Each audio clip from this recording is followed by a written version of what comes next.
Your aloe vera has been sitting in the same terracotta pot for 3 years. It gets the sunniest windowsill in the house. You water it once a month because you read somewhere that's what you're supposed to do. And it looks fine. It's alive. It's green. It hasn't died. But it has also never, not once, done anything.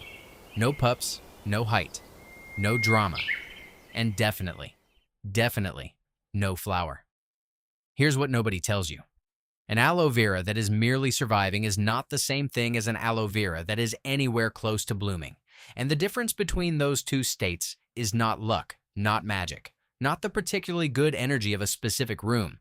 It is biology. Specific, learnable, reproducible biology. And once you understand what this plant is actually waiting for, the fact that it hasn't bloomed yet stops being a mystery and starts being an information problem you can solve in about a week. Let's start with the bloom itself, because most people have never actually seen one and have no idea what they're working toward. Aloe vera produces a tall spike, sometimes up to 90 centimeters, covered in tubular yellow or orange flowers. Hummingbirds and pollinators go absolutely wild for it in the wild, but here's the catch. It only happens after a period of stress. Not the bad kind of stress, the right kind. Biologically, blooming in aloe is a reproductive response to environmental challenge, specifically a combination of temperature drop, reduced watering, and extended light duration. The plant interprets these signals as a cue that conditions are about to worsen, and it puts everything it has into reproduction before that happens. That spike is not the plant thriving. It is the plant making a calculated biological bet.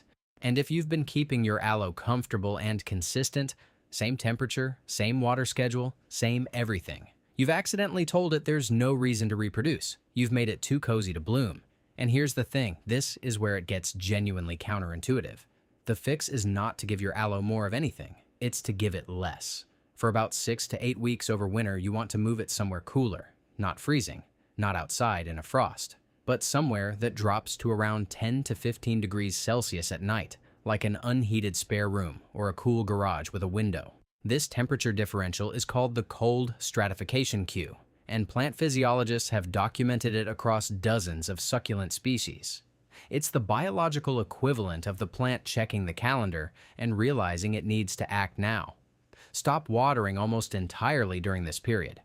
Once a month maximum, and even then just enough to prevent the leaves from shriveling. Aloe stores water in those thick leaves. That gel you use on sunburns is the plant's own hydration reserve, and it can comfortably run on those reserves for weeks. The root zone during dormancy doesn't need moisture.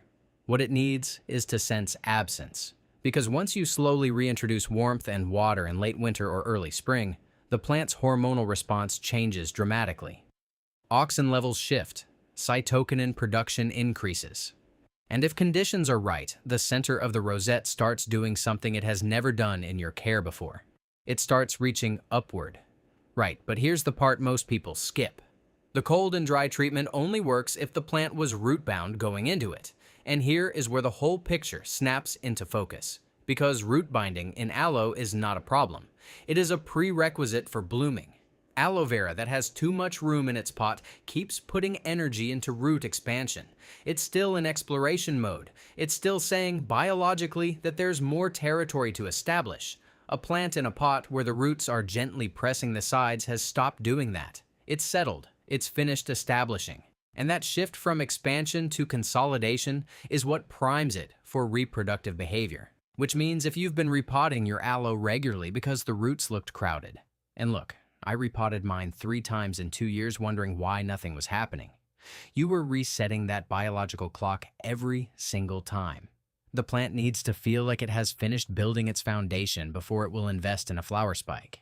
If you're still here and you're already rethinking that repotting schedule, hit subscribe, because we go this deep into practical plant science every single week. And there's genuinely no shortage of moments exactly like this one, where the thing you thought was helping was quietly preventing the result you wanted. Now, the light piece. Because the temperature and the root binding set the stage, but light duration is what triggers the actual spike formation. Aloe vera in its native environment experiences long, intensely bright days. The research on this is clear. A minimum of 6 hours of direct or near-direct sunlight, Not bright indirect, not near a window, actual direct rays, is needed to push the plant past passive maintenance and into active bloom development. This is where bright indirect light advice completely falls apart. Indirect light in a home is often 200 to 300 foot candles. Direct sun through a south-facing window on a summer day can hit over 1,000-foot candles. That difference matters enormously. The plant's photoreceptors are tracking both light intensity and photoperiod, the total hours of light exposure, and neither one alone is sufficient. You need both the hours and the strength. In practical terms, for your spring return to warmth after the cool dormancy period, the aloe needs to go in the sunniest possible spot. South-facing window, no obstructions. Outdoors on a sheltered balcony if you can manage it once temperatures stabilize above 15 degrees at night. And then, this is the satisfying part, you reintroduce watering slowly. Deep, thorough watering. Then allow the soil to dry completely before the next one. The root zone needs that oxygen recovery period between waterings, which is the same principle behind every succulent care hack you've ever heard, and the reason it keeps coming up is that it's genuinely the single most important variable. Waterlogged anaerobic soil suffocates the roots and prevents every growth process, including and especially bloom triggering. A plant with dead root tips from overwatering cannot bloom. Full stop. Here's what healthy aloe roots look like when you do eventually repot, which you should do after blooming, not before. Firm, pale, slightly cream or light tan in color with root hairs intact. Roots that look brown, mushy, or hollow are telling you oxygen deprivation happened somewhere in the last watering cycle. Those roots are not able to support a bloom spike, even if every other condition is perfect. You've probably seen the visual symptom without knowing the cause. A rosette that looks healthy on the outside but just sits there, not growing, not pushing new leaves, not doing anything. That stasis is almost always root damage, not light, not temperature, not anything above the soil surface. The leaves are lying to you. The story is in the roots. Drop a comment and tell me, which plant have you been waiting on?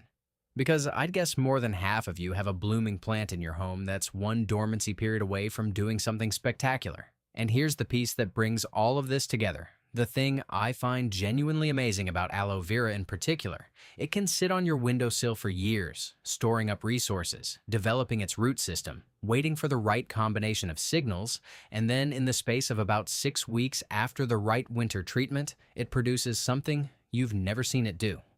That spike emerging from the center of the rosette is the plant deciding, on a biochemical level, that now is the moment. That cool period, that drought, that root density. The plant read all of it. It was collecting information the whole time you thought nothing was happening. That's what changes once you understand the biology. Your aloe isn't a passive object sitting in a pot.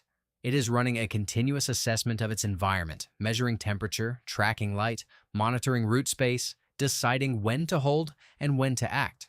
The reason it hasn't bloomed is not because it can't. It's because you haven't given it the signal. Give it the winter it's biologically waiting for, and it will give you a flower spike that makes everyone who visits your home stop and ask what on earth that plant is doing. And you'll be able to tell them exactly why.